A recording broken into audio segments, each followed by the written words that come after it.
So, Kaluma, you are saying that there are no goons in Homa Bay, yet, and then in fact you are saying that the media could have reported, suppose there were goons in Homa Bay, yet your goons are the ones that attacked these media.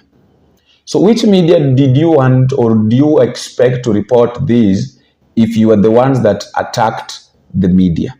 And I'll be giving you photos of Babowino with Olivetti in parliament here. Several times. I'll give you photos of Orengo everywhere he's going with this Olivetti. Why don't you also ask, why is it that it is when they were coming to Homa Bay that there is this hap, there is no goons in Homa Bay. I can tell you if there were goons, your media would have reported them.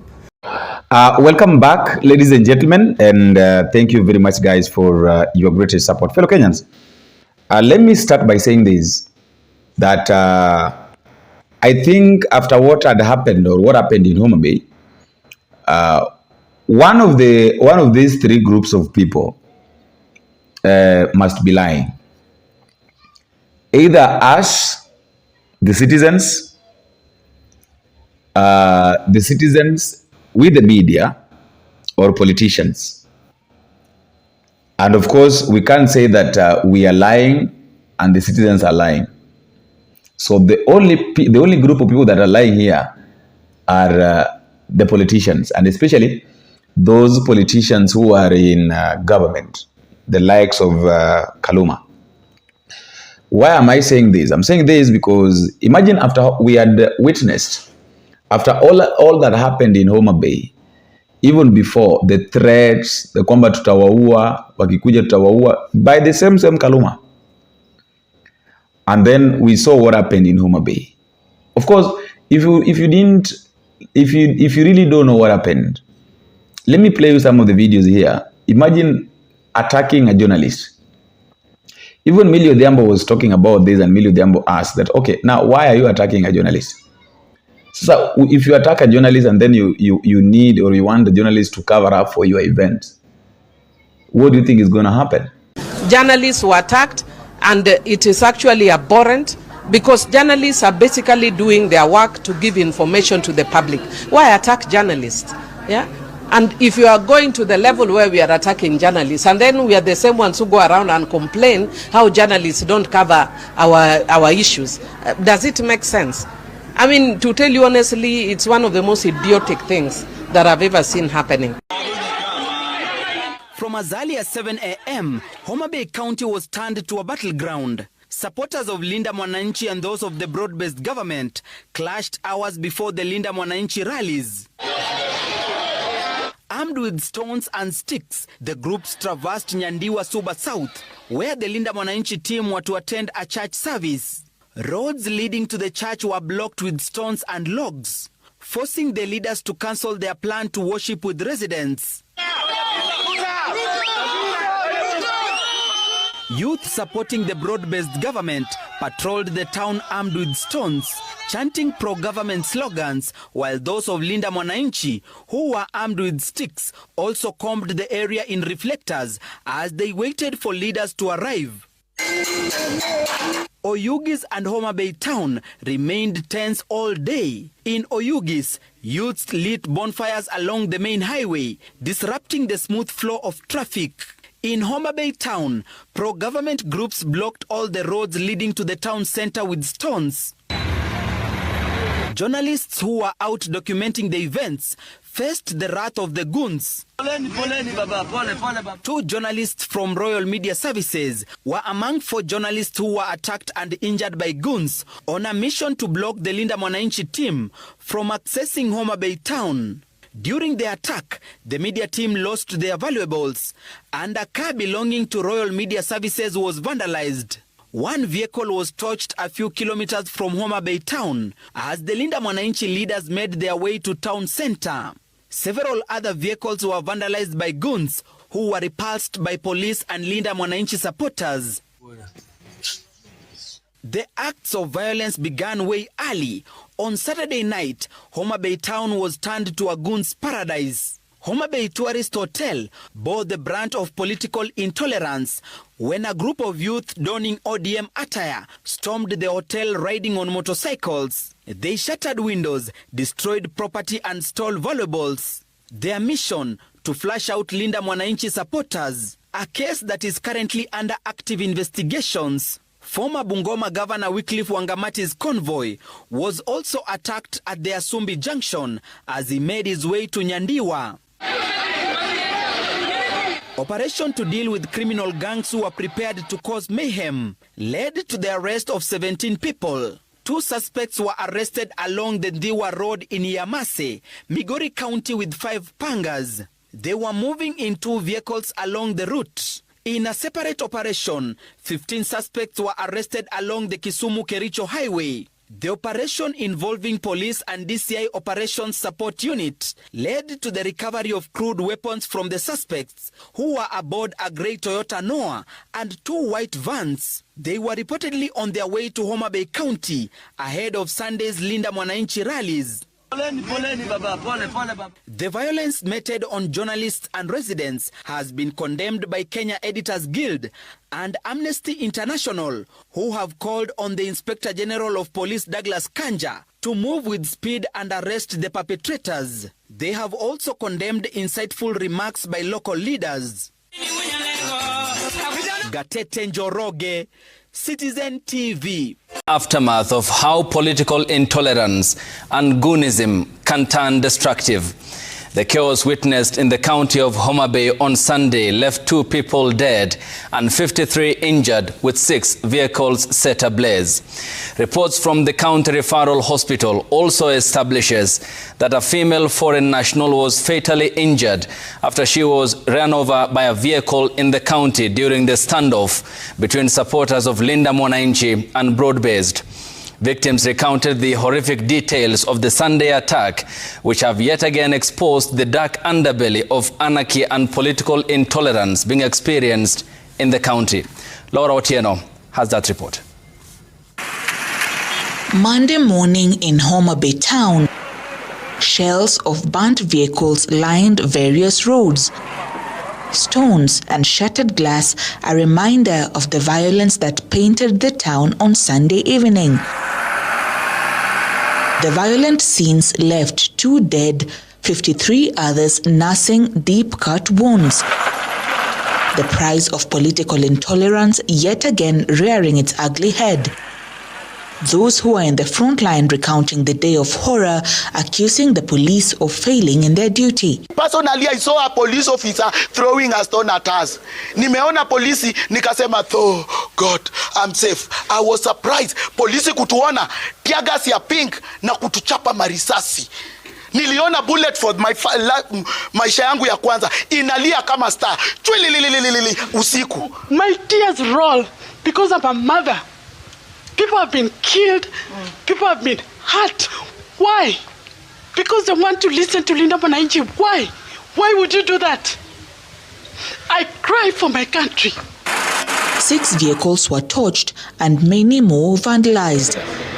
Journalists who were attacked while on duty narrating how the goons laid roadblocks, demanding to know their political affiliation and attempting to seize work equipment. Nilikuwa najaribu kwa block kuchukua.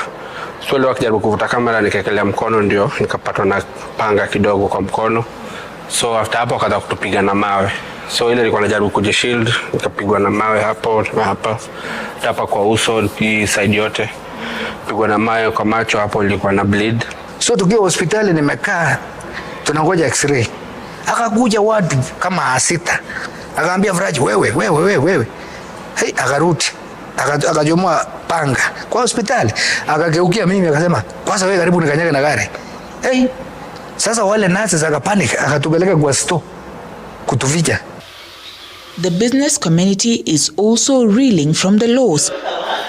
The management of Tourist Hotel in Homa Bay town estimating losses of up to 30 million shillings from the Saturday night invasion. Wafanyakazi tuna end up ni kazi yetu ni kama imeisha, sababu kila kitu imebebwa kwa hoteli.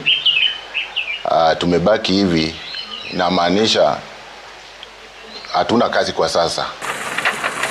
The National Police Service, through its spokesperson Moshirinyaga, says that 37 people have been arrested in possession of crude weapons. NPS further saying that one police officer died after he lost control of a police vehicle, injuring 5 officers.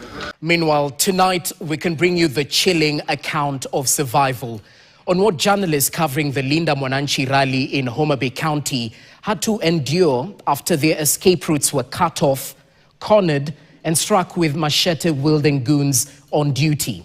Francis Mwangi, a journalist with the MediaMax company, is still nursing injuries sustained in yesterday's fracas after their vehicle was burnt to ashes. Bentura Kwamboka with the details. It was supposed to be a routine assignment for journalists covering Linda Mwananchi rallies in Homa Bay County. Bramwell Bwire of KTN and MediaMax journalist Francis Mwangi, alongside other journalists, were on the entourage of the Linda Mwananchi leaders, headed to Homa Bay town seeking to cement their grip on the once late Raila Odinga turf. But it is an assignment that quickly turned ugly in minutes, just as the political campaign was making way in the Lakeside County. In the accounts of Bwire and Francis, when the convoy rolled into what's considered an ODM turf, disaster struck. Roads were sealed off, with the only passage stretching kilometers infiltrated by goons. As we approached Homa Bay town, tukapata barabara zimefungwa, wameweka logs, wameweka miti, wametoa hizo poles za stima, wameweka katikati. And within moments, Francis and his colleagues were cornered from all sides. Watu walitokea nyuma, sides. Wale polisi tulikuwa na wao wakajaribu kurusha tear gas. But I think hao watu walikuwa wengi, overpower. So gari zikaanza kutoroka zikielekea Homa Bay town. Na tulipokuwa tunaenda kuchange lane, gari yetu ikazima. Demanding nothing but money, he was clobbered with a panga that was targeting his head. Okay, angalia kuna some stitches nilishonwa na hiyo panga nilikuwa nimevaa hii.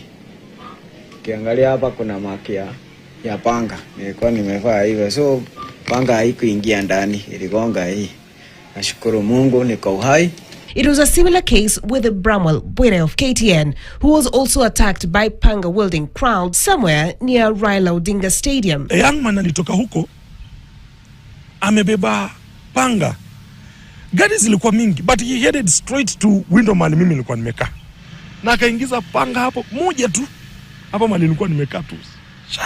As if that was not enough, they were accosted again, this time sandwiched between goons in a closed off-road who were aiming to slash other occupants in the vehicle while demanding money. The attacks persisted throughout the way as they rushed the injured to the hospital. Both KTN and MediaMax drivers escaped by a whisker. Mimi mwenyewe nilitoka na nikapotea, nikaenda nikaingia kwa gari ya polisi, lakini gari yetu mwishowe walichoma. Na kwanza walitoa battery. Following the ugly incidents, security agencies have been called out for not tackling the rising cases of insecurity in the country. If you are going to the level where we are attacking journalists, and then we are the same ones who go around and complain how journalists don't cover our issues, does it make sense? Imagine after all those things, Peter Kaluma is coming out today and he's saying that he knows goons that caused chaos in Homa Bay. And I'll be giving you photos of Babu Owino with Olivetti in parliament here. Several times. I'll give you photos of Orengo everywhere he's going with this Olivetti. Why don't you also ask, why is it that it is when they were coming to Homa Bay that there is this app, there is no goons in Homa Bay. I can tell you if there were goons, your media would have reported them. Those were people who are resisting the provocation and the incitements by Orengo and Babu. Because there is a name that he kept on repeating. Ati amekuwa kitembea na Babu Owino na amekuwa kitembea na Orengo. You know, I really don't understand why hao watu wamebadilika hivi, wamekubali tu kutumika. Like literally, you can't just look at something na uwezi ukarealize kwamba hapa ni kutumika, tunatumika vibaya. Why must we that? Kwa nini hao watu wakubali ufike hiyo level yenye tumefika? Attacks everywhere. Why must we reach that point? Ndio swali nauliza. Kwa nini hao watu wakubali tufike hapo pale ambapo tumefika? Because if it's about prevention, then I think kuna jinsi ambavyo haya mambo yanaweza kazuiliwa. But of course, it can't happen because they have decided that is what they want. Hakuna kitu mbaya sana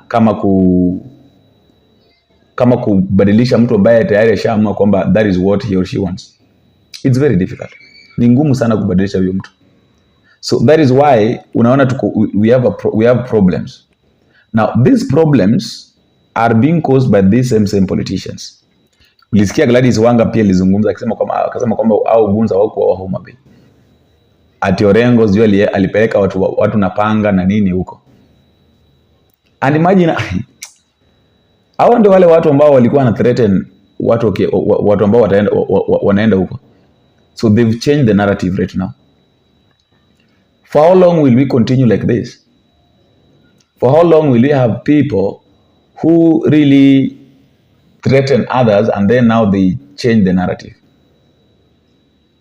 William Ruto amejishikanisha na watu ambao cannot help him. And is completely not aware that these people cannot help him. Hawatamsaidia. Unaona Peter Kaluma sasa ashaanza kujitetea. Ashaanza kulaumu wengine. Mwenyewe ndiye alithreaten hao watu. Akasema kwamba kusikanyagwe. Mtu yeyote asikanyage Homa Bay. Wakikanyaga watablock na wataua.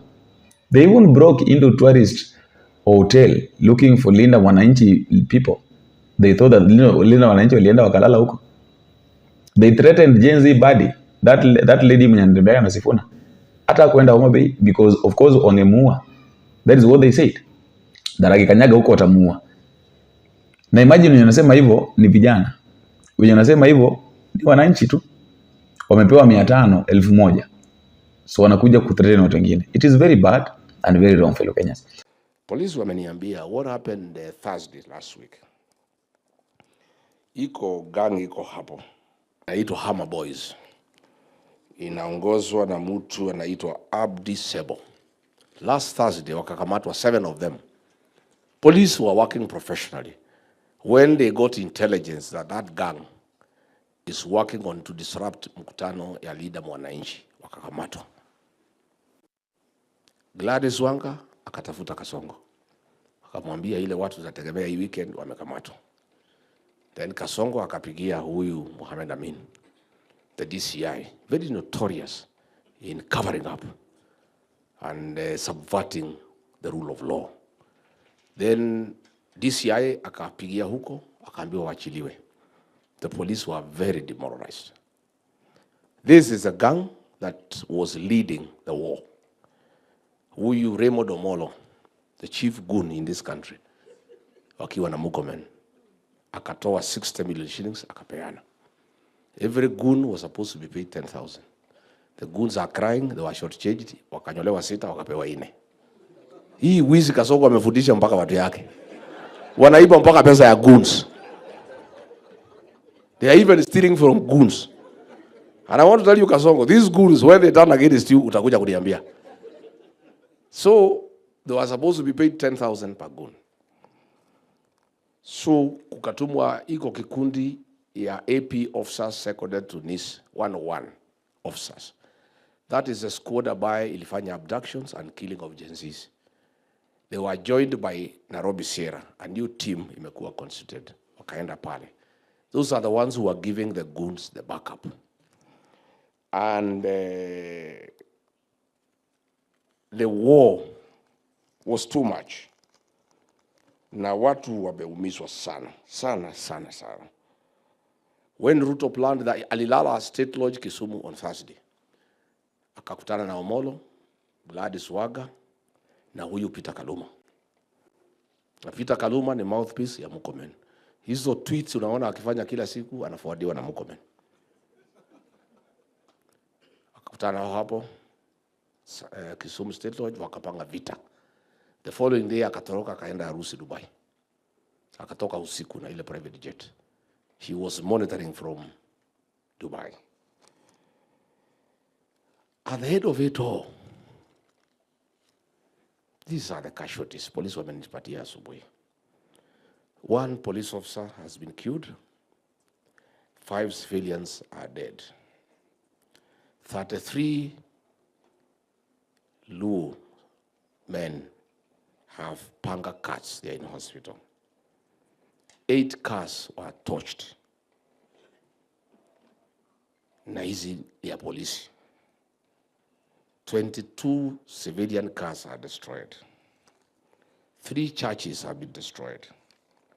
2 hotels have been destroyed. They have left a tale of destruction. William Ruto has declared war on the Luo nation, saying he bought ODM, he paid. Now wameanza kusikiza akina Sifuna na akina Babu.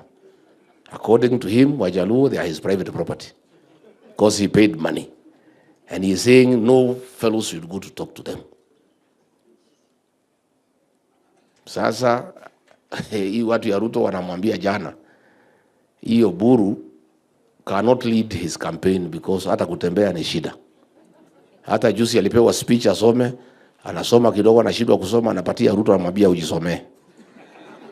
Sasa hii watu ya Ruto wanamwambia tutoe hiyo Buru. So wewe Oburu unapangiwa. Na when Rigiji tells you your wife is pregnant, unanunua diapers. So pale, the Luo nation is under siege. Violence of unknown magnitude that is unprecedented in Kenya.